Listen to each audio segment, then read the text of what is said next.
Hi, everyone. Thanks so much for joining today's HoUSed call. I'm going to give it a minute or so to allow for more people to join before we start our agenda. Thanks for your patience.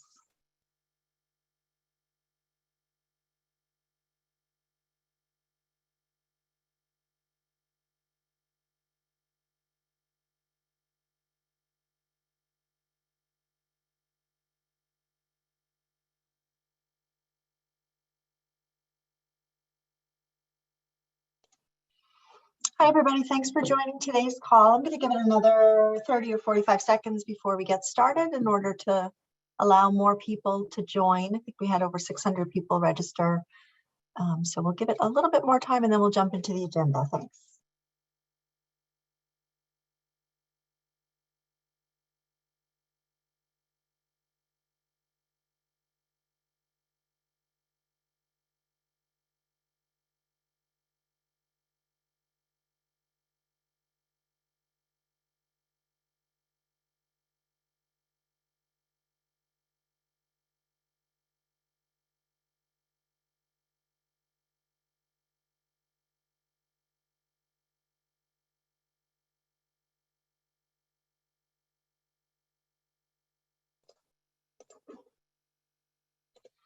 Okay, hi everyone.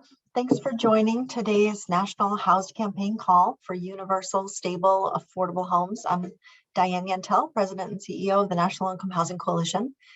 And it's a big day. I know we're all looking forward to President Biden's State of the Union address to Congress tonight and wondering if we'll hear mention of the affordable housing crisis and its solutions. At NLHC, we'll be live tweeting using the hashtag State of Housing, and many of our national partners will be doing the same, and I invite you all to as well. I do hope that we'll hear the president address, even if very briefly, rising rents and the importance of major federal investments to lower this central and rising costs for people in the United States. But whether he does or doesn't, we'll be amplifying all the reasons why the affordable housing crisis demands immediate action. And again, I really encourage everyone on this call to do so as well, using the hashtag State of Housing. And in a similar vein, this morning, the chairs of multiple congressional caucuses, including the New Democrats, the Progressive Caucus, the Congressional Asian Pacific American Caucus, the Congressional Black Caucus, the Congressional Hispanic Caucus, and several others urged leadership to take immediate action on the investments from Build Back Better. It's also going to be a big couple of weeks for appropriations bills, both finalizing the FY22 bill, hopefully, and seeing the administration's proposal for FY23. And both of these also present real opportunities for significant investments in federal funding for housing investments. And we'll hear more about all of that later on the call from Sarah Stadian, who will share more detailed updates. But also this week, we had major new legislation introduced, the Housing for All Act, that would provide badly needed and long overdue investments in housing for the lowest income people at the scale necessary. And I'm delighted to welcome to today's call the bill's co-sponsor, Senator Alex Padilla. Senator Padilla is the first Latino to represent California in the U.S. Senate. He was appointed in January 2021 to complete the Senate term of Vice President Kamala Harris. He first became interested in politics in 1994 when he joined protests against California's Proposition 187, which sought to deny public benefits to immigrants.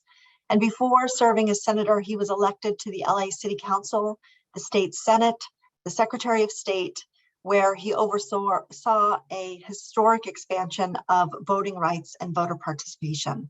And this week, he introduced the Housing for All Act, bold legislation supported strongly by NLHC and aligned with the HoUSed campaign. It would create universal housing vouchers for every eligible person and invest $45 billion annually for the National Housing Trust Fund, among many other important priorities. So Senator Padilla, welcome. Thank you for your leadership and thanks so much for joining today's call. So, well, thank you, Diane, for having me today and for your outstanding advocacy for affordable housing and housing for all and every member of the coalition. It was a no-brainer, but very much a joy to partner with the coalition to develop the bill that you're referencing, our Housing for All Act. As you know, the bill was our best attempt at a comprehensive plan to end homelessness and address the affordable housing shortage across the country, because these are issues impacting communities across the country, not just my home state of California, but California certainly has seen some of the largest increases in homelessness rates of any state in the nation. Inspired by your input and frankly my experience too, if I may, you know, my public service career began at the local level. So I've been, trying to do my part on housing and homelessness, starting with my days in the Los Angeles City Council. So we recognize that solutions do have to fit some unique characteristics of each community. And so with this bill, we're trying to build on those successful locally developed programs and solutions, whether it was at the state level or at the local level. And some of the examples I'm particularly proud of is Project Room Key and Project Home Key in California that I know many of you have heard a lot about.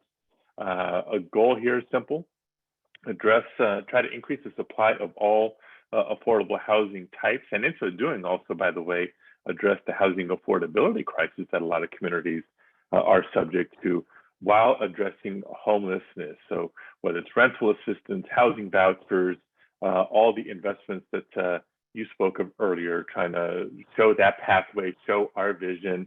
And last but not least, not to get into the weeds here, but there's been talk about transit-oriented development for so many years. What timing, as we're going to see the benefits of the bipartisan infrastructure package, including significant investments in transportation and transit in the next several years. Let's make sure that we are incorporating the development of that housing, affordable housing, workforce housing, right alongside it. So a lot to be inspired by, and now the work starts with moving these ideas forward in Congress. Right, and yeah, much work to be done there, and we're looking forward to partnering closely with you and your staff to get this bill enacted. And as you mentioned, the bill includes many major investments, really at the scale necessary to end homelessness, end housing poverty for America's lowest income and most marginalized people. So can you share a little bit about why this bill, why now? Why is affordable housing so important to your goals as a senator? Yeah, no, I appreciate the question, because I guess when it comes to housing, most people in the business, if you will, focus on local and state. And I think the federal government has a responsibility to do its part, right? The problems and the challenges that have led to the homelessness rates that we see across the country aren't just a local issue. It's not just one or two or three issues. It's not just a state issue. It requires all of us to do our part to address the multiple dynamics that have led to what we see happening. And it is a national concern. I've seen it throughout California when I travel across the country, not just during the pandemic, but even prior to the pandemic. There's not a medium to large size city that hasn't felt the impact of the housing affordability crisis, increasing rates of homelessness. What can the federal government do? Bring significant resources to bear. Some of the pushback or resistance I've gotten, or skepticism that I've encountered is, well, you've introduced this federal bill, but it's not going to do anything to address NIMBYs, right? Or the planning, zoning challenges in some communities. Well, that is not completely true, but the federal government does have the power of the purse, and that's what we're hoping to leverage here. And my God, for any of us in public service, regardless of our title, we all in some way, shape, or form say we want to improve the quality of life of our constituents, the quality of life of all Americans. What's more basic than the dignity and security of a space to call your home, including a stable roof over your head? So we all need to be doing our part. That's what I've called on the federal government to do with this bill. And why now? Because it's overdue. And if anything, again, leveraging some of the other areas of infrastructure investment that we're making through the bipartisan infrastructure law that's already been signed. Thank you, Senator Padilla. And another part of this legislation that I really want to call out as being unique and also overdue and badly needed is that the legislation would establish a commission on racial equity in housing to ensure that resources are used to break down the deep racial disparities in housing that result from decades of systemic racism. So can you tell us more about why you elevated racial equity in this way and what you hope this commission could accomplish? Yeah, so I'm happy to share a couple of things.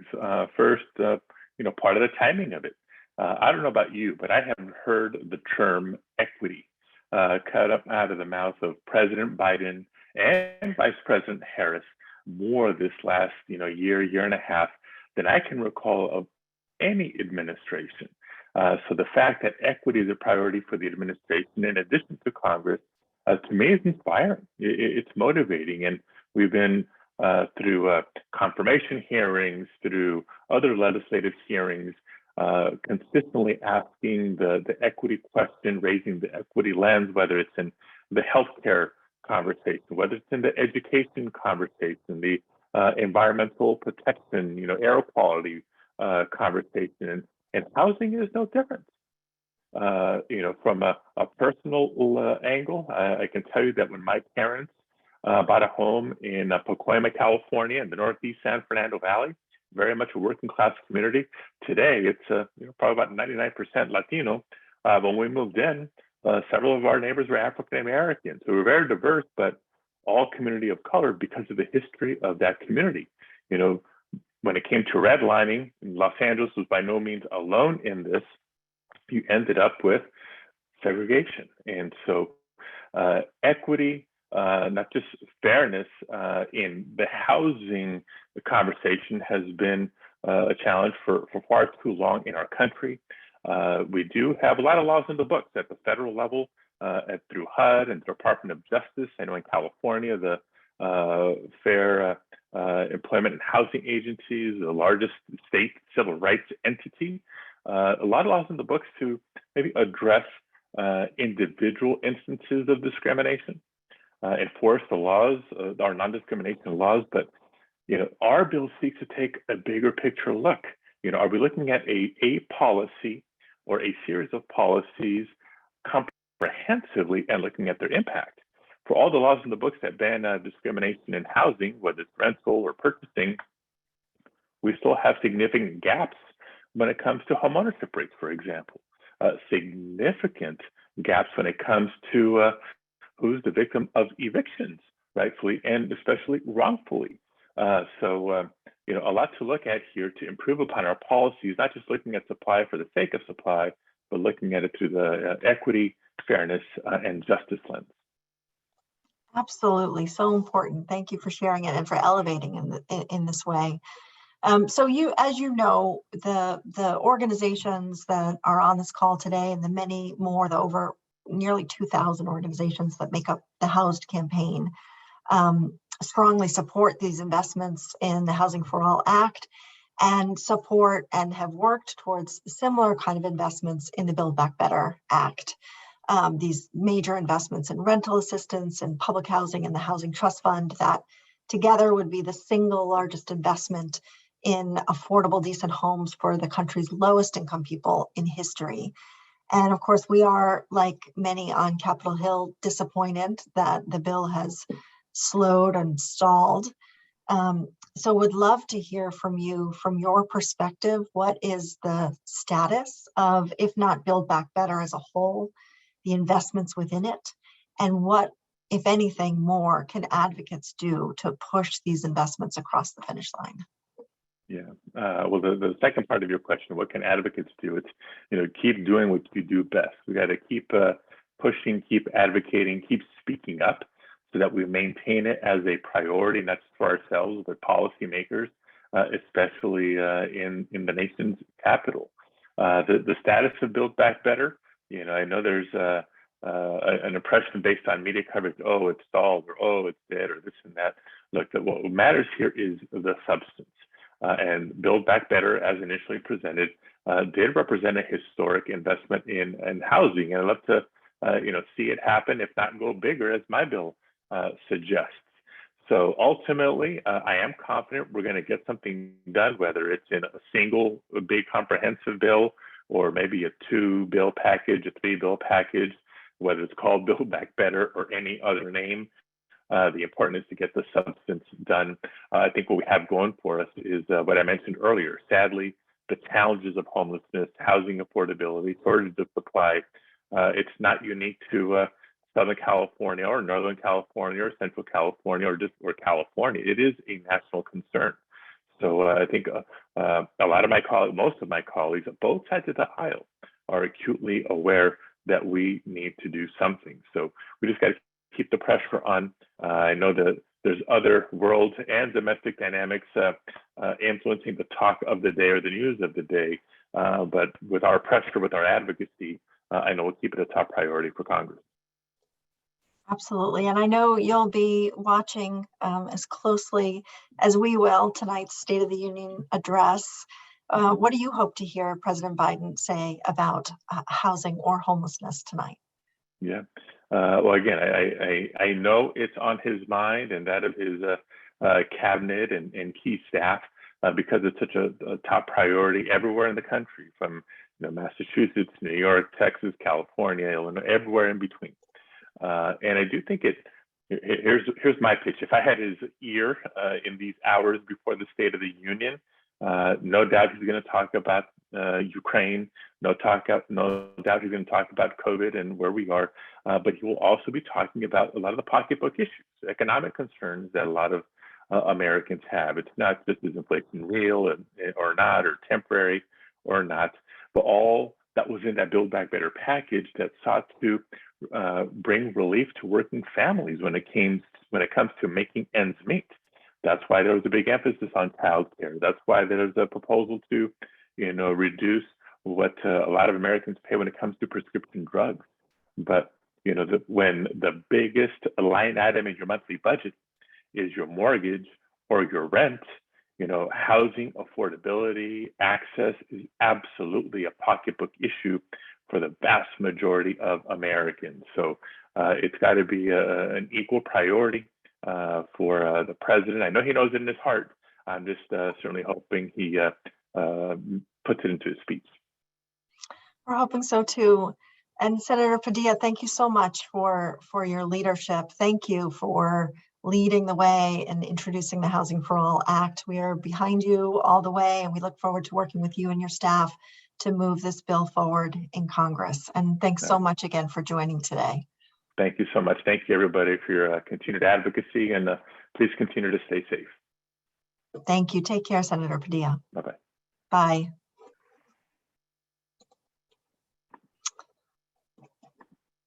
All right, so I'm going to move to our next speaker, and I'm also so pleased to be able to welcome and introduce Jeff Olivet, who now serves as the newly appointed Executive Director of the United States Interagency Council on Homelessness. I've known and worked with Jeff for a long time. He has worked to prevent and end homelessness for over 25 years.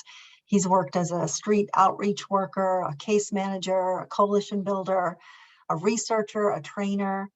He recently, I suppose it's been a few years now, helped to co-found Racial Equity Partners, which works with communities to better understand how structural racism creates disparate impacts for people of color and to adopt anti-racist reforms. And he is deeply committed to social justice, to racial equity, to gender equality, and to inclusion for all.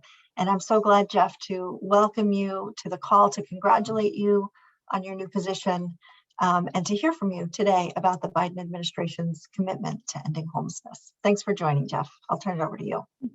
Diane, it's great to be with you. Thanks for having me. I'm having one of those Zoom days where the guys with the leaf blowers just started outside the window right as I was about to speak. So I hope you all will let me know in the chat if you have trouble hearing me. But it's really great to be with you all. And I just want to commend Diane and the team at the Low Income Housing Coalition for the extraordinary work on the HoUSed campaign, and also Senator Padilla for this ambitious bill that he's just introduced. If you've not taken a look at the details, it would be a game changer if it can get traction and pass. I was walking back to our home in DC yesterday with my partner, and walking down the street, we were stopped by a woman who was just asking for some help getting something to eat. And I'm a former outreach worker. I've been in a lot of conversations with people on a lot of street corners, but it was an extraordinary conversation. And as we stopped and talked with her for a few minutes, she shared with us that she's got some mental health issues, but she's connected with treatment and case managers and support.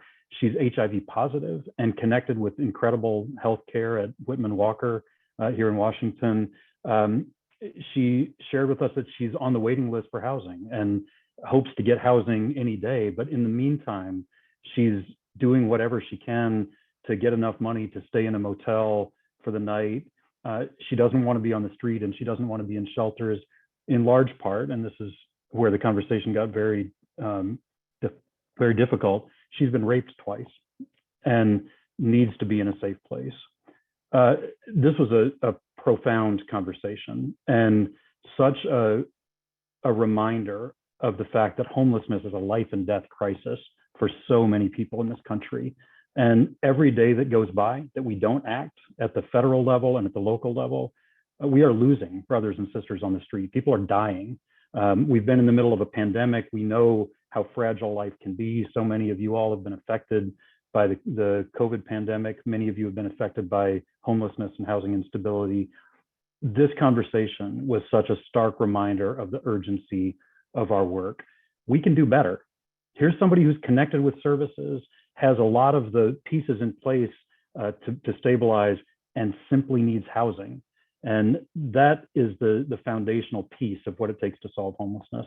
What I would like to do is just share with you a little bit of a preview for what's to come from the Biden-Harris administration on homelessness. We are actively working on a federal strategic plan to end homelessness in the United States. And what I'd like to do is just give you a few kind of heads ups. This is what's coming as we roll the plan out later this year. What we've done to develop the plan is listen to people from all over the country. Our team held more than 100 listening sessions. We took online feedback. We had conversations with people. We heard from more than 900 organizations around the country and more than 500 individuals who themselves have experienced homelessness.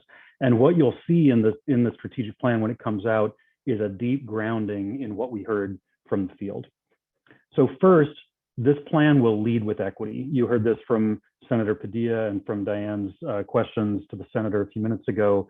This administration is committed to addressing racial inequities head on. And we know in homelessness, racial disproportionality has been tremendously high, particularly for African-American people and Native American people, but in many communities for Latino people, for some subgroups of the Asian population or Asian American population. We know that homelessness can affect people of all racial and ethnic backgrounds, but it disproportionately affects communities of color. So this plan will center a focus on racial equity. That will also ground the plan in a commitment to elevating the voices of people with lived experiences of homelessness. For too long, people who have not been homeless have been making decisions on behalf of those who are closest to the problem. It's time we broaden that table and broaden the range of voices that are making decisions at the federal level and the state and local level. In addition to leading with equity, we are committed to using data and evidence to make policy decisions. We know a lot more than we did 20 years ago about what works to end homelessness. We've still got issues with data timeliness, accuracy, completeness. We need to keep working on that to get better at real-time data, but we've got to make our decisions based on what the data are showing and based on what the evidence tells us works. One thing that we've not done so well in the homelessness sector over the last 30 or 40 years is go upstream to prevent inflow into homelessness in the first place. So you'll see a very strong emphasis in our plan around prevention. And we don't mean prevention at the moment of eviction. We mean prevention that will stabilize people in housing before they ever become at imminent risk of homelessness. So we're really looking at what the cross-sector and cross-agency resources needed and the collaborations needed to both understand who's most at risk of homelessness and provide stabilizing supports so that people never become homeless in the first place. I think between the prevention focus and the racial equity focus in this plan, you're going to see some very new directions that we've not had in the same kind of upfront way that we're going to see in this plan. We also need to strengthen the homelessness response system. We see in many communities across the country, massive numbers of unsheltered people experiencing homelessness. Encampments, I think there's some public backlash against that many of you are seeing. We see a trend towards criminalization and sweeps of encampments. And our contention is, don't sweep people out of an encampment unless you have housing and supports lined up for folks. And there are some very good examples of communities that are doing just that humanely and effectively. You can look at the work that Boston's done recently in the encampment at Mass and Cass, which has really been focused on getting people into housing and getting people connected with services. There's still a need for shelter. I wish there wasn't. I wish we had no homelessness, and we hope to get there at some point. But until then, we need low threshold shelter that people can access and be safe, stay alive until they can get housing. So we'll focus on the emergency response system, but that's not enough. We also know that scaling permanent housing solutions is the fundamental way to end homelessness. And so there will be a very strong housing component. And I believe that housing is the foundation from which all other dimensions of well-being can happen. I lived through the period where we put up a bunch of requirements to housing around sobriety and around mental health access and around holding a job and things like that. How can you do any of those things without the stable foundation of housing? So I believe, and you'll hear this from our team over the next several months, that housing is the basic foundation from which people can get and hold a job, get into school and get training, access mental health care and substance use services, and take care of their own physical well-being, take care of their kids, close the education gap. All of the other stuff is contingent on housing. That doesn't mean that housing alone can solve homelessness. We know that supportive services are an essential piece of what it takes for many people to stay stabilized in housing. And so I share, as a former case manager, a very strong commitment to supportive services. And housing without services for many people is not sufficient. It'll create a kind of revolving door back into homelessness. So it's got to be both and. It's just a question of sequencing.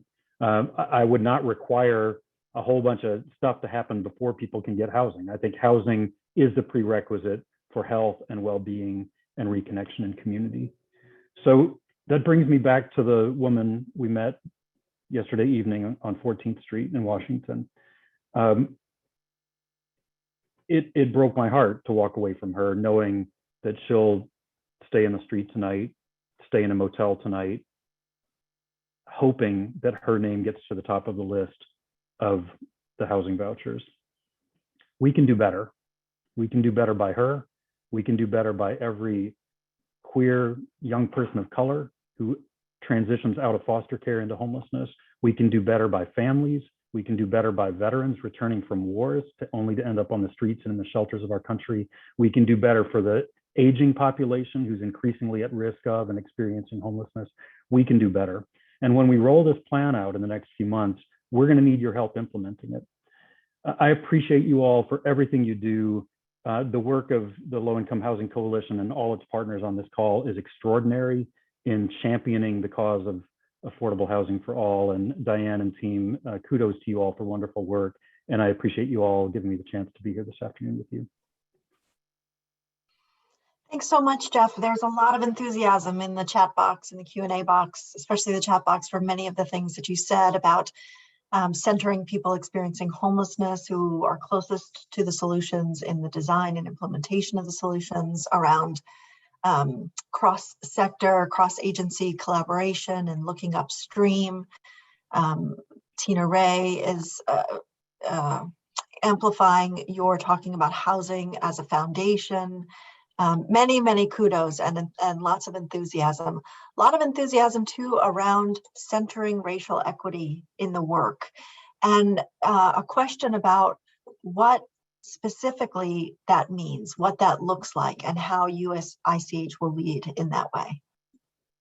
Yeah, it's a really good question. I think until a few years ago, we didn't talk about race much in the homelessness field. There was a lot of talk about redlining generally around housing discrimination and segregated communities. But around homelessness, we would hear things like anyone can be homeless, or so many people are one paycheck away. And that's true. And that does cut across racial lines. But when you really look at the data, people of color are more likely to be homeless. And in many cases, they experience homelessness for longer and have barriers to re-entering housing and workforce and everything else. So I think there was a shift that began to happen maybe 4 or 5 years ago where people started talking about it more. People started looking at their data, and once you see that and the scales fall off your eyes, you can't unsee racial disparities in data. But we haven't gotten to implementation yet. I think communities are just beginning to actually translate that awareness into meaningful systems change.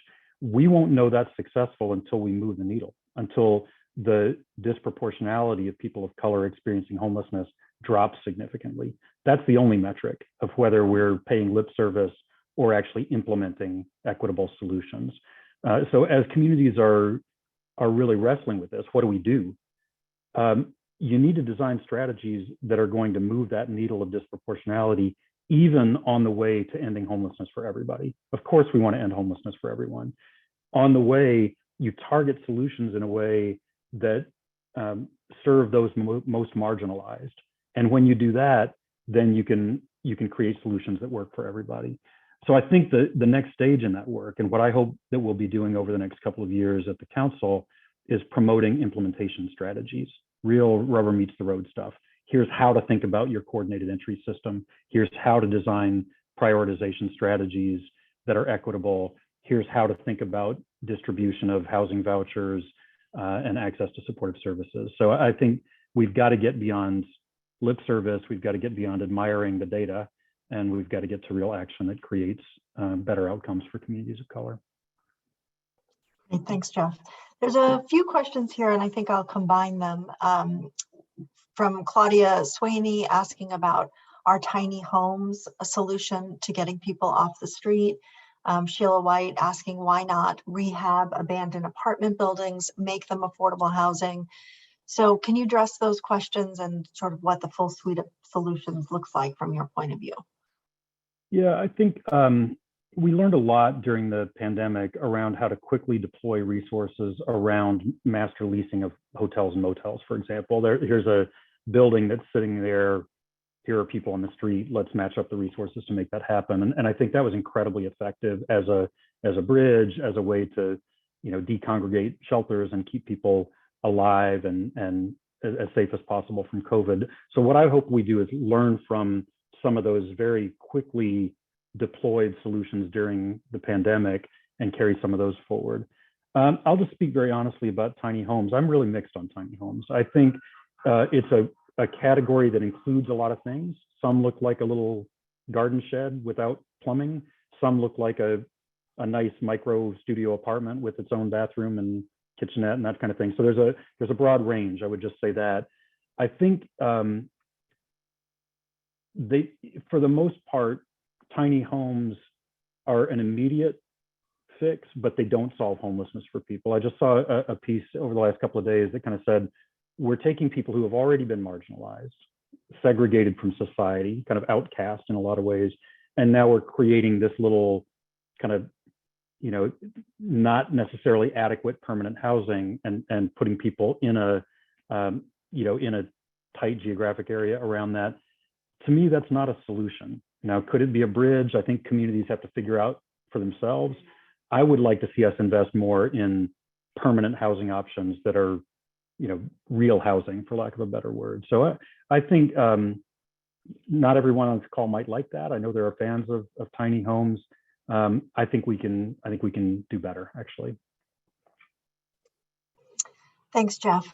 Another question comes from Chelsea Heyman, who asks, what will you do or plan to do to address homelessness among people with disabilities?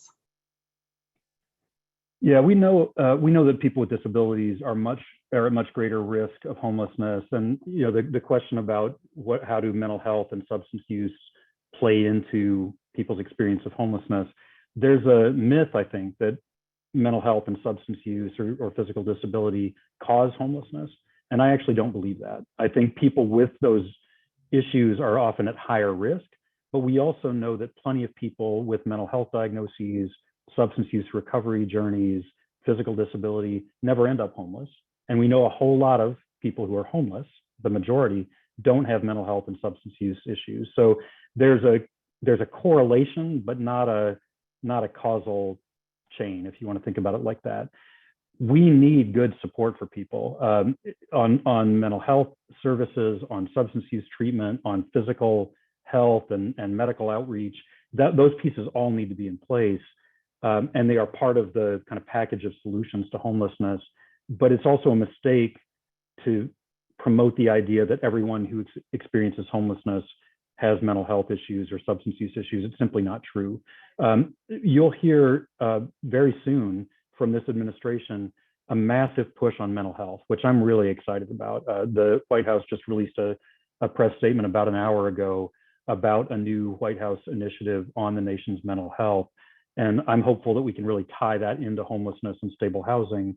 The same is true on developmental disabilities, physical disabilities. So I think we have to understand the intersectional nature of disability and homelessness, but also know that not everyone's situation is the same. So we need to figure out very tailored, individualized solutions for people. Thanks, Jeff. We have so many questions coming in and we won't be able to get to them all. So I'm going to pick two more to ask you, and then also ask for you to come back in the near future to continue the conversation. But one of the remaining questions I want to ask comes from Michael Santos, which is, how would you respond to some members of Congress that say that housing first doesn't work? The criticism I'm hearing a lot these days is, look, there's still homelessness, so housing first must not work. You've been at this for 10 or 20 years and it's not working because they're still homeless. There's the evidence. We've seen a couple of I think more conservative think tanks put out kind of critiques of housing first. The weight of evidence behind housing first is incontrovertible to me. If you really look at what has happened over the last 20 years, when housing first is done to fidelity, it's extraordinarily effective. 85, 90% housing retention rates, much better health outcomes, much better access to care and treatment. I don't believe that it doesn't work. I'm a firm believer. And I was in this field before we had housing first, and what we were doing 20 years ago did not work. Housing first is a game changer for people. It has saved lives.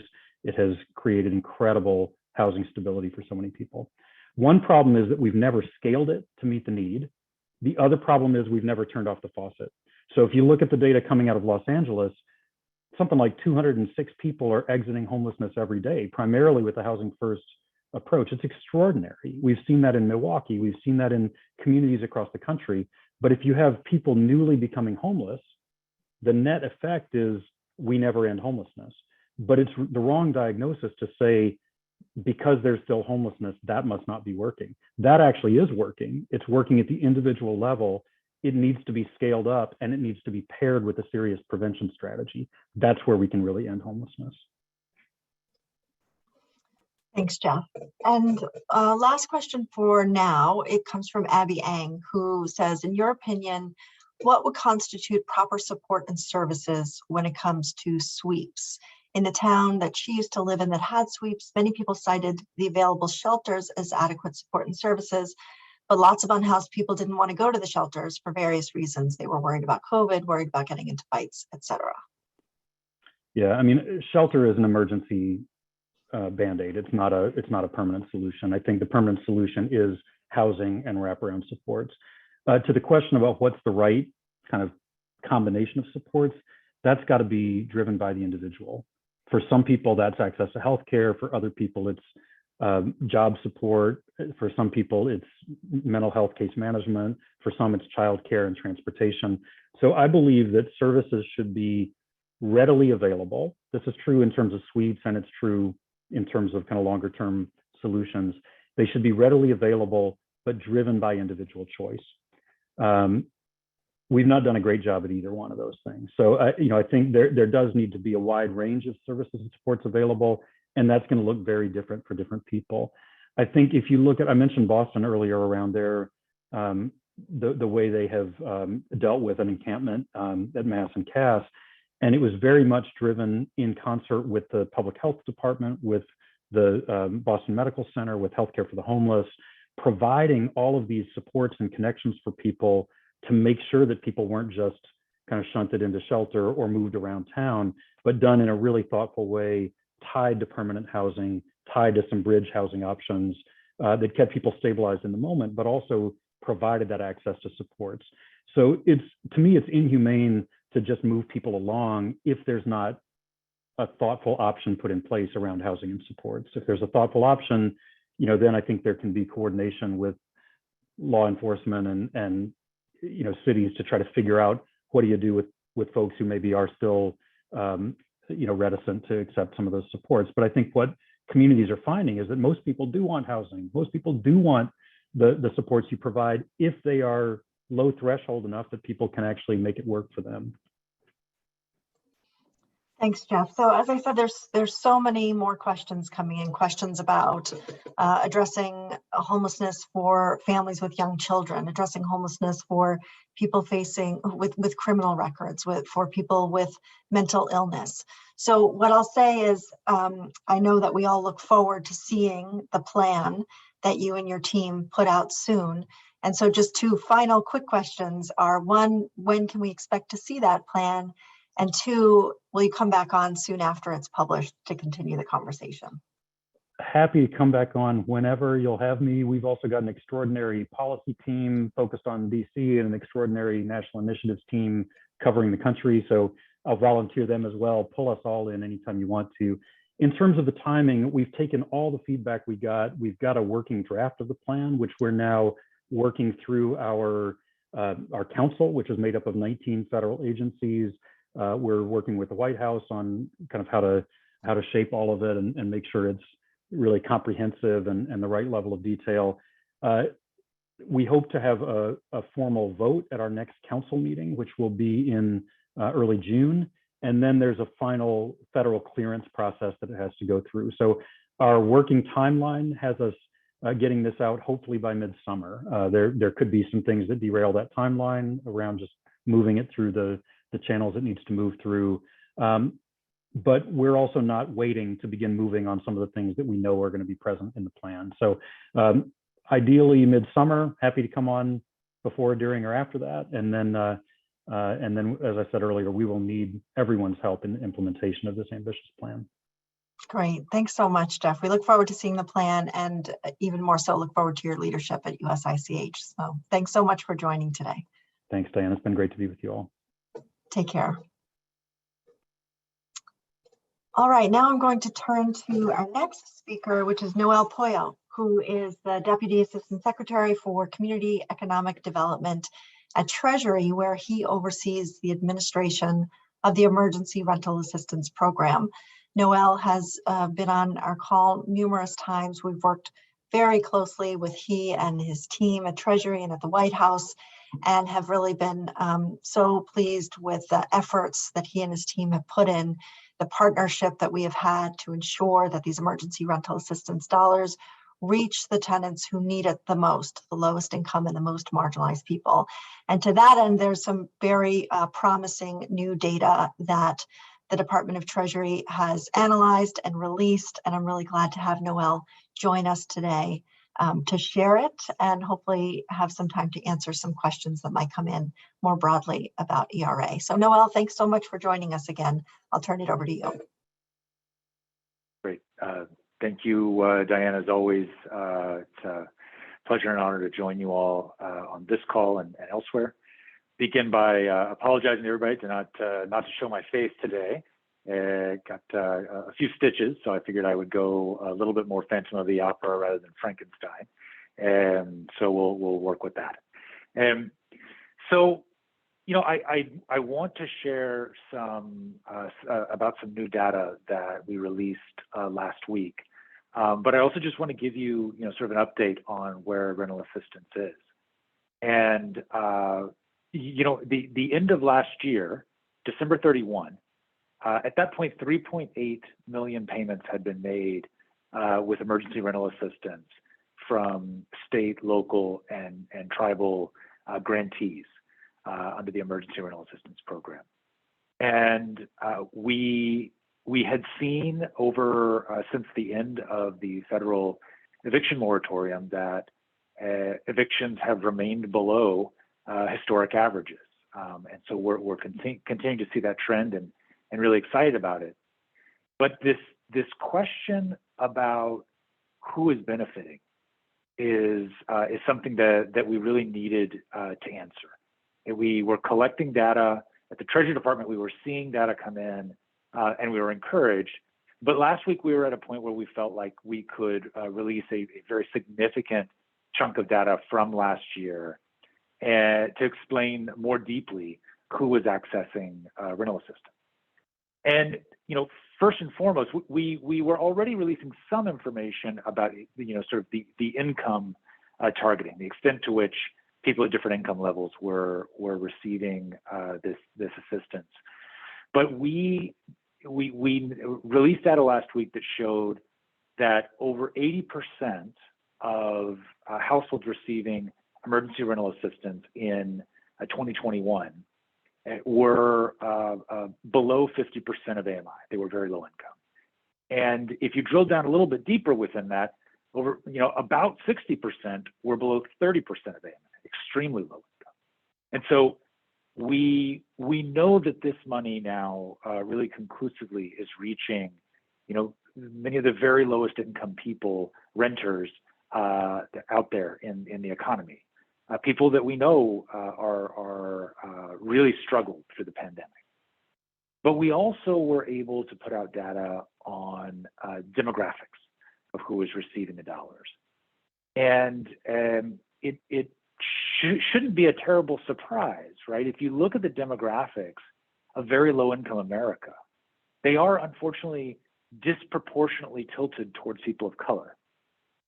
And so it's what one would expect in a program that centered equity and intended to serve populations proportionately with the extent to which they're experiencing the conditions that we intended to address. And what we found was that approximately 40% of households that accessed emergency rental assistance self-identified as Black. Approximately 20% self-identified as Latino. And this is information that we have a very large sample. We have sort of tested that sample to make sure we think that that's really representative data. And that's why we released it last week, because we feel satisfied that in fact this is data that really represents what is going on out there. And so the question is why?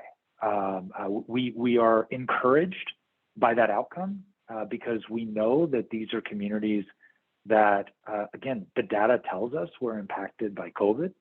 You know, I was listening earlier and to hear Senator Padilla acknowledge that this administration has talked a lot about equity, but many of us who went into the administration went in to make sure that we were walking the walk. And I think this data is a strong indicator that we are making real progress. And it is what we see continually, place to place, and this is what we're being told, right, by local grantees, in addition to what we're observing in the data, is that housing stability services, eviction prevention or intervention programs that are based in the courts, you know, flexibilities in terms of program design, in terms of determining eligibility for the most vulnerable populations, using self-attestation or categorical eligibility or fact-based proxies in determining income eligibility, for example. These are all things that meaningfully provide access to people who have the hardest time with access. You know, I mean, if you're someone who's on the higher end of the eligible income spectrum, and certainly you've taken a bump, but you have the capacity to go in and apply and work through the process, well, good. We're glad that person is being served. But for the person who is the lowest income, who's gone through more than a bump, who really is in crisis, that person, the difference between them accessing and not accessing rental assistance is in the structures, the supports around them. And you know, I've heard people talk about structural racism and structural anti-racism. And I really hope that what we are doing is something that is really changing the way local systems work. And so we are very much encouraging grantees to continue to use, if anything is left of their ERA 1 money, but to continue to use their ERA 2 dollars to invest in housing stability services, to invest in the infrastructure that they've built here over the last year in their communities, to provide support to ensure access for people who truly need these dollars. I'll say a couple other things just about kind of where we are with the rental assistance program. You know, at the end of December of last year, December 31, we were well over $25 billion in ERA 1 and ERA 2 put together, spent and obligated. And so for those of you, so many of you on this call that advocated for the passage of ERA 2 in the American Rescue Plan, you know, essentially today we would be shutting down the program nationally.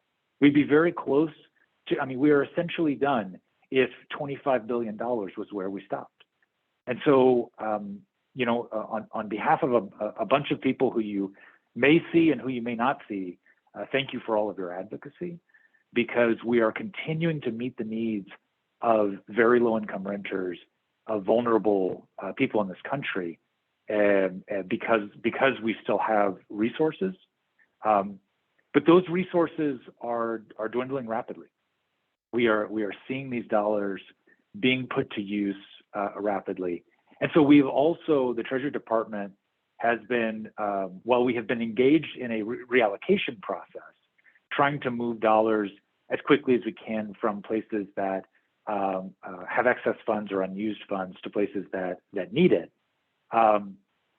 We are also encouraging state and local governments to use other resources to support the housing stability of vulnerable renters, of very low income renters.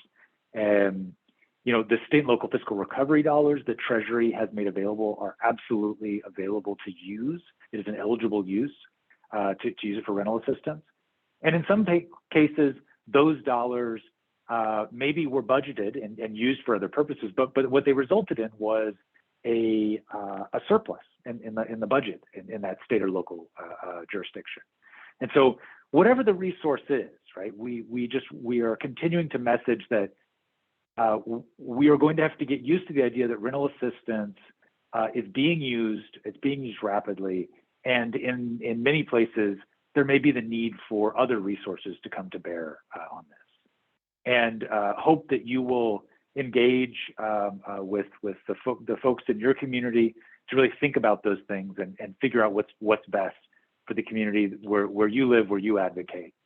And you know, I'll just wrap up by saying that we really thought about when we wrote in our FAQs, you know, last spring or you know, around that time, that we strongly encourage grantees to invest in culturally and linguistically relevant housing stability services, to ensure language access, to really go to community-based organizations that knew their communities and that had the trust of people in those communities. And I think we are seeing now in the data that we released last week, what happens when grantees all over the country do exactly that, invest in those things. And there is an opportunity to continue investing in those structures. And I hope that this is at a scale. I mean, this is a scale of money that we have not seen in this space, and perhaps we will see some broader systemic impact. But I hope that's something that you all will keep an eye on and communicate with us about, whether this is an opportunity for a turning point in the structures and in the systems at the local level to support people in moments of crisis like this. And really appreciate the opportunity to talk to you, and very happy to take some questions in whatever time that you've got left. Great, thanks so much, Noel. And I agree that it's very good news to see the data show that the bulk of these resources are reaching those who need it the most. And that's exactly what we all hoped for and worked towards, having data to show that these resources are disproportionately helping people of color and predominantly helping the lowest income people, very low and extremely low income people, is good news. And it, as you said, it doesn't happen by accident. It happens with the focused efforts of an administration, everybody in the Biden administration, and of many of the advocates and impacted people that are on the line today. So thank you and congratulations, Noel, for your work on ensuring that the resources reach people in this way. There are a few questions here that I'll ask. One of them, I'll start with a question around that comes from Sylvia Werba, asking about when Treasury will release information regarding reallocation and tribal grantees. Sure. So just a very brief primer. Remember that we have these two statutes, ERA 1 and ERA 2, and each one has its own reallocation timeline. And so right now, we are implementing the reallocation of ERA 1 dollars. That started September 30th, according to 2021, according to the statute, and that's what we've been engaged in. And ERA 2 reallocation can begin on March 31st of 2022, so the end of this month. And we will be soon releasing reallocation guidance for ERA 2. But the question really, I think, is focused on the now, what's going on now with ERA 1 reallocation. So we published the first round of ERA 1 reallocation awards at the beginning of January and have been paying those out. And so that was more than $1 billion that was moved around among grantees. In that first round, the largest portion of that money, about 80% of it, moved from states to localities within their states voluntarily. So one of the things that we did was to create a voluntary reallocation option, which allowed grantees to come to us and say, we'd like to move, we'd like to have Treasury facilitate what we believe is a better way to use money in our state. And so that's the bulk of money in that first round was moved in that voluntary way, most of it between states flowing to cities that had been effectively reaching populations and spending quickly. And the second round of reallocation will be announced soon. Again, ERA 1 reallocation. I think it's not a surprise to anybody that voluntary reallocation will be somewhat less, simply because a lot of that was front-loaded. We engaged grantees, and a lot of that happens. So there's continuing to be some, but it will be less in terms of balance. And in the first round of reallocation, grantees had a variety of ways of mitigating the recapture, because we had just announced the policy. So they had some flexibility in the first round. In the second round, our guidance says that they don't have the option to mitigate. And so it shouldn't be particularly surprising that we'll see somewhat more funding involuntarily recaptured. So, but we will be releasing that next round in the coming weeks. And again, I will just underline that I know there's been a lot of focus on reallocation, but I will say that compared to the need that we're seeing out there, it is a drop in the bucket. And I'm not saying that the $1 billion that we reallocated at the beginning of January is small money. That's real, that saves lives, that's important. We're moving as fast as we can on this.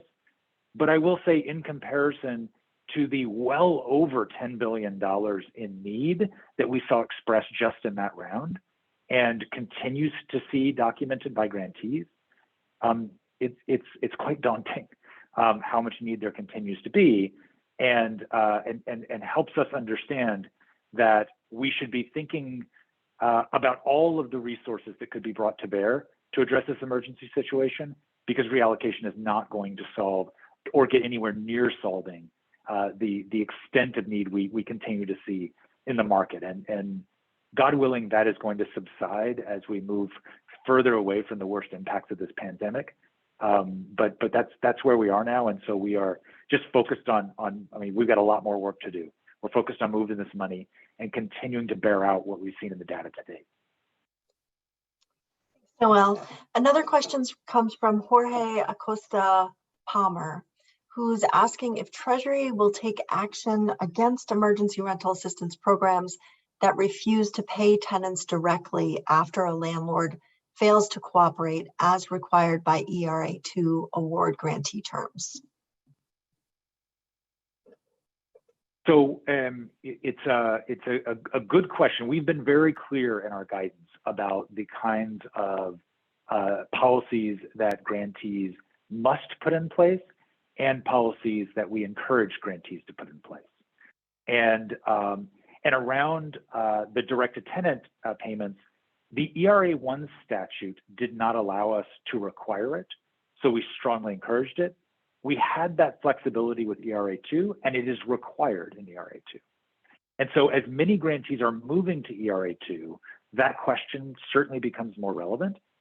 You know, one of the really challenging things about taking a sort of compliance-minded approach to grantees standing up a new program, which every grantee in the country was, even if they did rental assistance before, they didn't do it at anything close to scale, but most of them were standing up new programs in the middle of a pandemic with an enormous amount of pressure to meet emergency needs. You know, I have some understanding and respect for that, just being on the federal side of it and having done this kind of work prior to coming to the federal government. It's hard, and we recognize that. And so we understand that a compliance approach, you know, is generally an approach where you have to give some due process, where you have to say, okay, we're going to cite you for this and we're going to come back. And in the meantime, people are not being served. And so we have taken a very strong approach to supporting grantees to meet the expectations that we've laid out. In the end, however, I concede that there will be places where compliance will be necessary, and you can expect, you know, the Treasury Department to enforce our rules. But I will just acknowledge that this is not just a big stick approach that is called for here, because we understand that grantees are doing something that is very hard, and that ultimately what we care about most is getting systems to work for people and delivering money quickly, delivering them this much needed resources to people. And so if we can help them through it, if we can get them there by showing them how, boy, that's preferable. So just trying to give you a sense of the tension of answering a question like that, which is a very important one. Thanks, Noel. And I will ask you one more question for now and follow up with any other questions that we weren't able to answer. But Nathan Reeder is on the line, and he is I will say, a frequent critic of the ERA program, of me, of you, of Jean, of Treasury's administration of the program. He asks a good question about administrative expenses. He notes that administrative expenses for ERA1 totaled over $1.1 billion last year for distribution of about, as you said, $25 billion in emergency rent. And he asks how that compares with administrative expenses for a program like the PPP program. Yeah, so first off, nothing wrong with critique. You know, it's always welcome. It keeps us all sharp, and I think it keeps us looking at things that we need to look at. So nothing wrong with that. You know, so I think any sort of analysis driven by looking at administrative expenses, I think, to be an honest analysis, has to take into account sort of reality. right? And so if you look at the admin expenses on programs, I know in this case, the suggestion was that we look at PPP. In that case, you're talking about a much larger amount of money. And so as a percentage, oftentimes, your administrative expenses are relatively fixed when you're moving programs. Now, hard to compare between two programs with very different requirements, right? So I'm not sure you get all that much out of it. But the one thing I'll point out is that your administrative expenses on a program that is worth $50 are certainly going to be higher as a percentage of one that's worth 50 million or 50 billion. But I think focusing on what are norms across grantees is a very important thing to do. And what we've seen is that rental assistance has a relatively limited number of uses. And so it's not like grantees are setting up systems that are wildly different across the country. They're actually, relatively consistent. And they need the same things. And frankly, they need the same things regardless of how much money they're moving.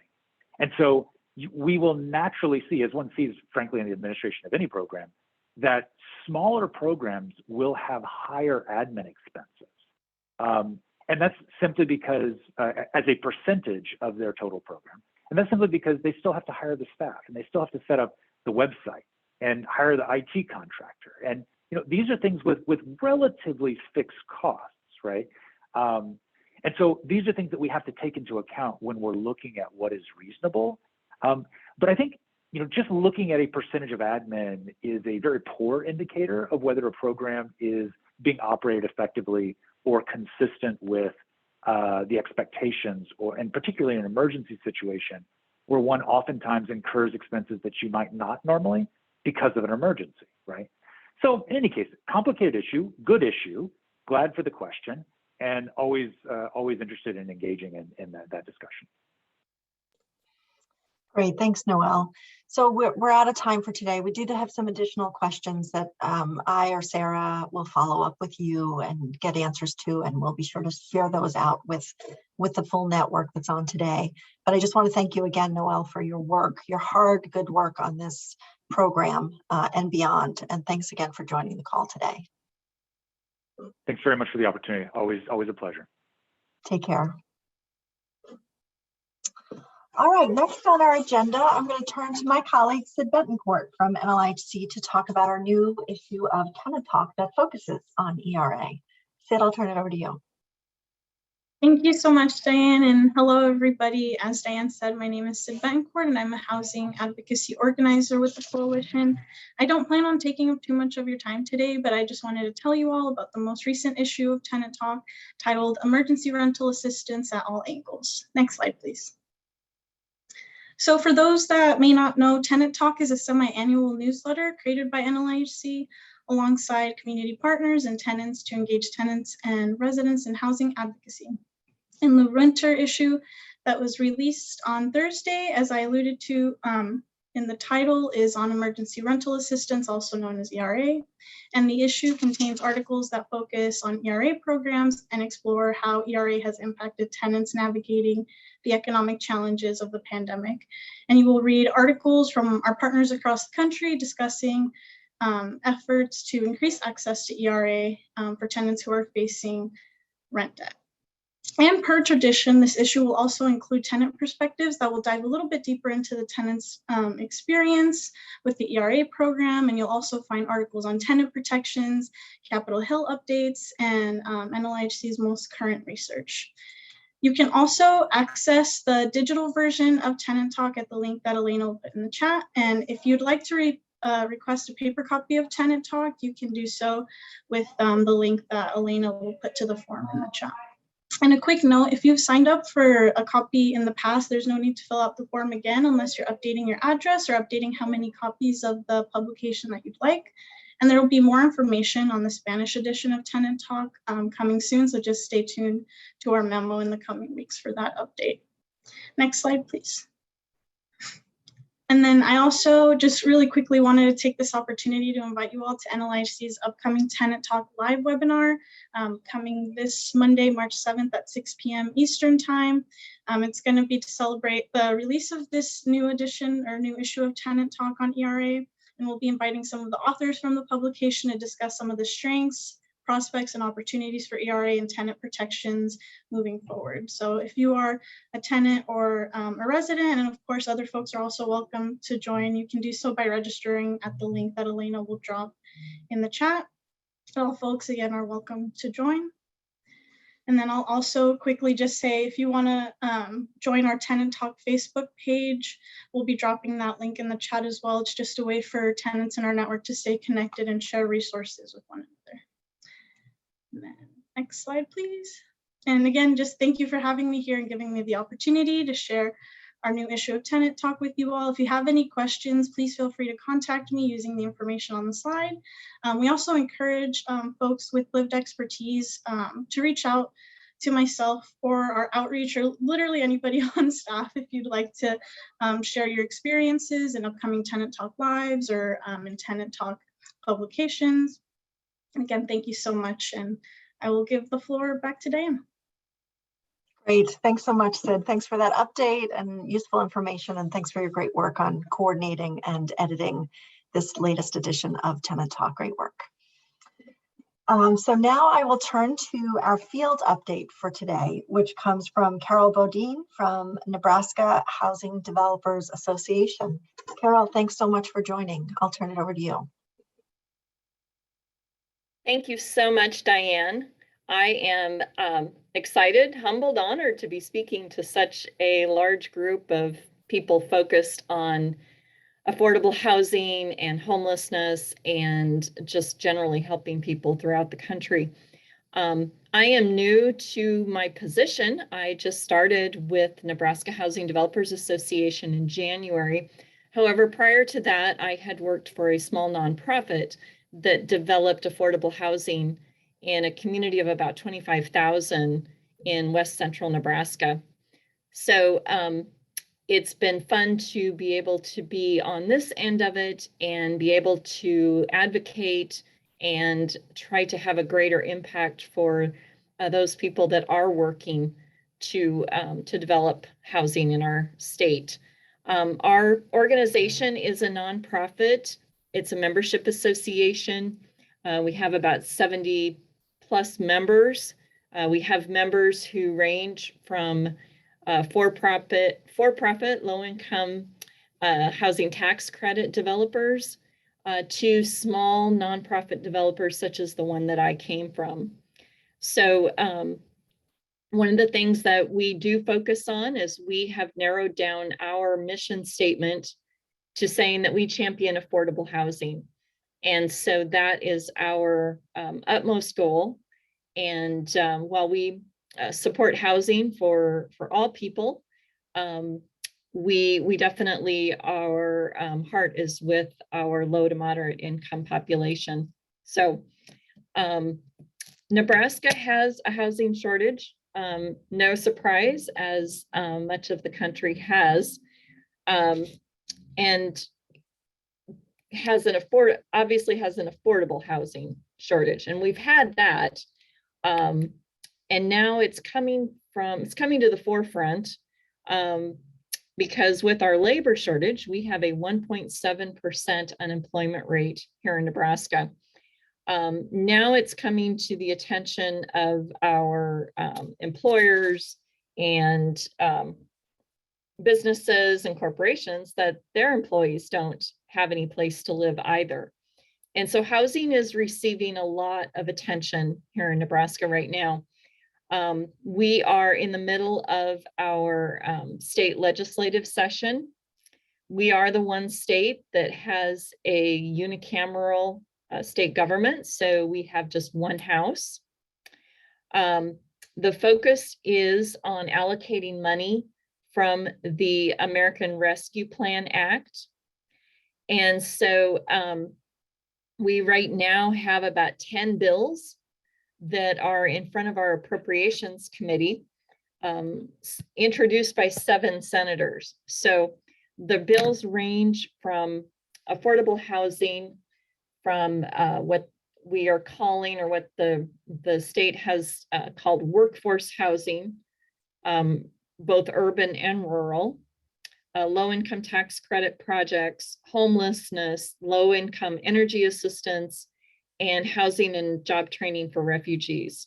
So those bills are all in our appropriations committee, and we've been very busy in testifying and advocating and trying to get our members activated to talk to their senators.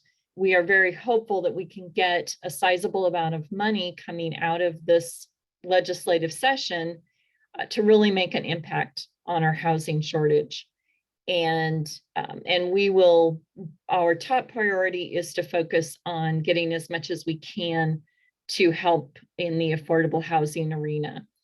We try to, and have been, and try to continue reminding our legislators that really the majority of your workforce qualifies for affordable housing. Workforce housing is affordable housing. It's the people that are working in your hospitals, working in your schools, working in manufacturing, the hotels, the restaurants, the grocery stores. Those are your workforce, and we need to make sure that those people have enough housing.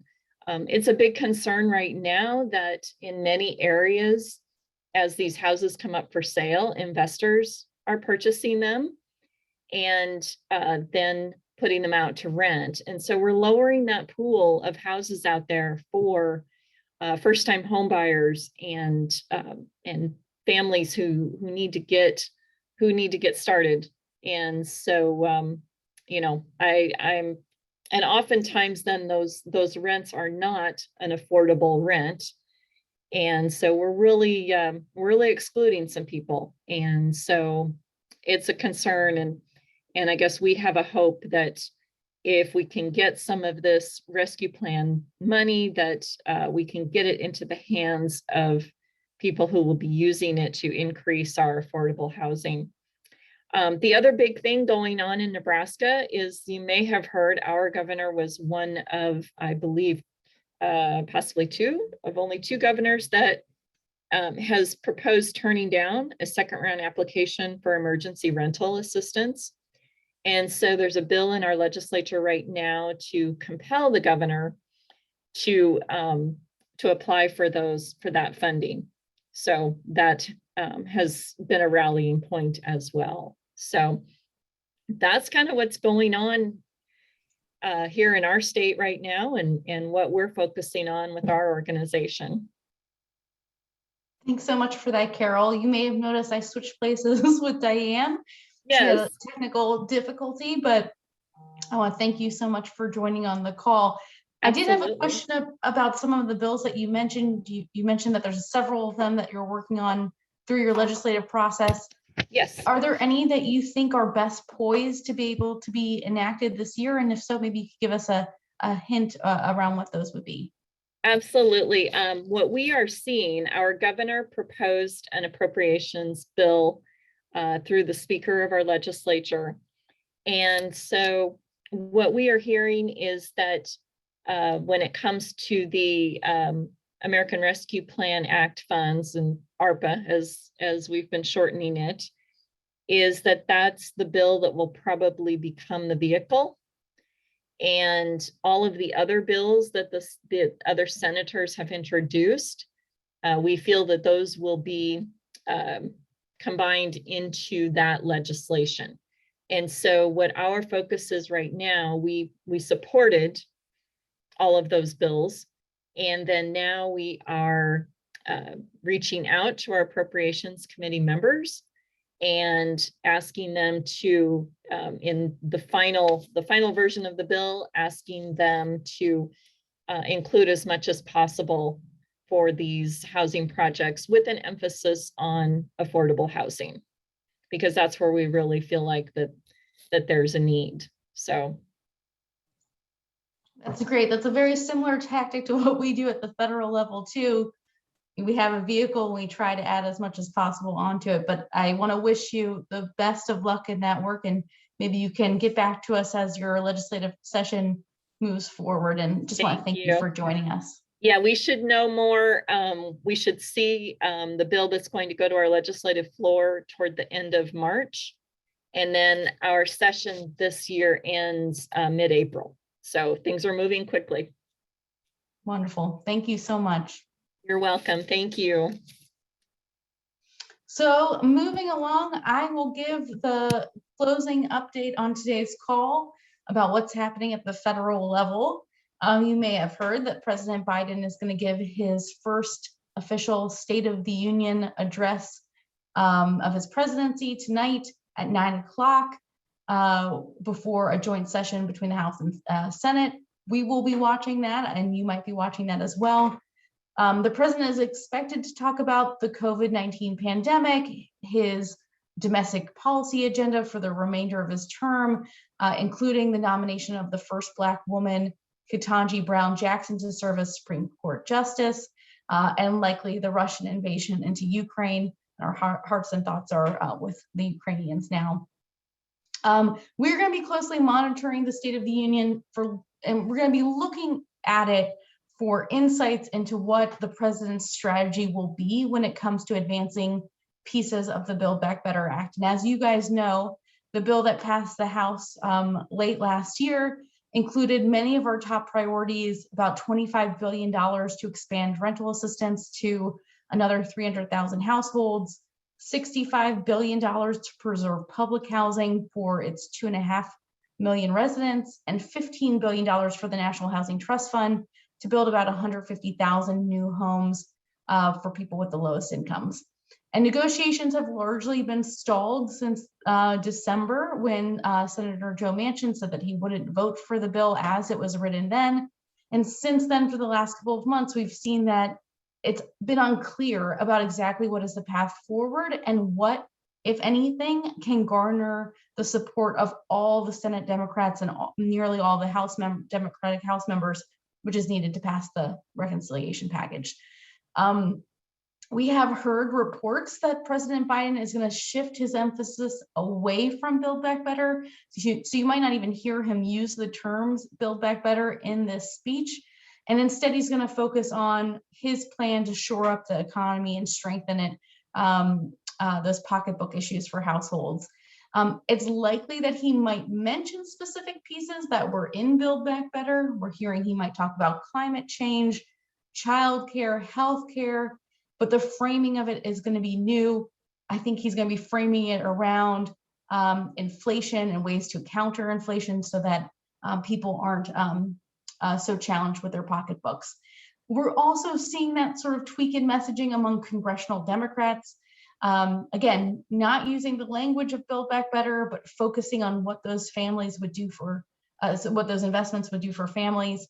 Today, the Progressive Caucus, the New Dems, the Black Caucus, the Asian Pacific American Caucus, the Hispanic Caucus, Women's Caucus, LGBTQ plus Equity Caucus, and the Sustainable Energy and Environmental Caucus. So basically, all of these various caucuses of members of Congress put out a statement together, again, trying to push the ball forward on restarting negotiations for a reconciliation bill. And they also sort of reframed it around the need to focus on inflation, climate change, and racial equity. So this is all really helpful to us as we're trying to think about what the path forward is. And we're going to assess his speech tonight, and we'll get back to you guys about what the next steps might be for this coalition here with us today. So for example, if we see that the time frame for anything related to Build Back Better, if that gets pushed back to late summer or even to after the midterms, which are two possibilities that we've heard of, we'll likely want to use these national calls to pivot to focus on other pieces of the broad policy agenda of the House campaign. We have always talked about how Build Back Better has really been a really important vehicle for advancing the goals of the House campaign, but there are a number of other places where we could be focusing the next couple of months, whether it's building support for a permanent emergency rental assistance program to stabilize families during a crisis, whether it's strengthening and enforcing renter protections, advancing anti-racist reforms, expanding other resources like those through the appropriations process. So we'll be watching tonight, and we will get back to you guys about a plan for moving forward. If you happen to be watching and you want to tweet along with us, use the hashtag state of housing. It's a little play on the State of the Union, and we'll see what happens, what unfolds. In terms of appropriations, we have heard that things are, well, we heard different things. We had been hearing that things were moving along and that Congress was likely to reach, to be able to release and vote on final spending bills before the current continuing resolution expires on March 11th. There has been added pressure, of course, on Congress to get this done because there's some interest in tacking on additional humanitarian and other aid for Ukraine, and perhaps some other additional funding for vaccines and other health measures related to COVID. So there seems to be a lot of pressure on them to finalize this process.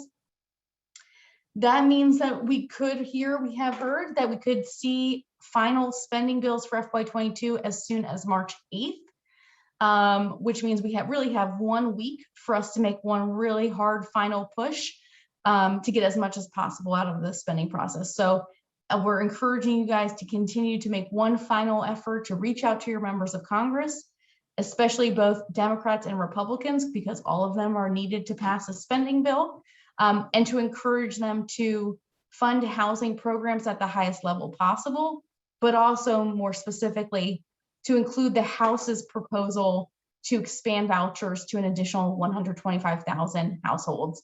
Now's really the time to be weighing in for that last push to make sure that we get the resources that we need in our communities. In terms of FY23, that process gets kicked off when the president releases his budget request. We have heard that it will come very soon after the State of the Union address today. My hope is that we can finish things up with FY22 before we start FY23. But, you know, I don't run things, and oftentimes this process is very messy. So we will see how that unfolds, and we'll report back to you guys with an analysis of what the president's budget request includes. We have called on President Biden to use this budget request to propose really robust investments in housing. And not only that, but to lay out a vision for how we can achieve universal housing assistance for everyone who needs it, which is something that President Biden had called for in his housing platform. So we're going to be watching to see how exactly they use this budget request to do just that. So with that, I'm going to just check to see if there are any questions coming up for folks. I see that there's a question based on about our upcoming legislative action day, and whether or not, which is associated with our annual forum, and whether or not we'll pivot based on the State of the Union there.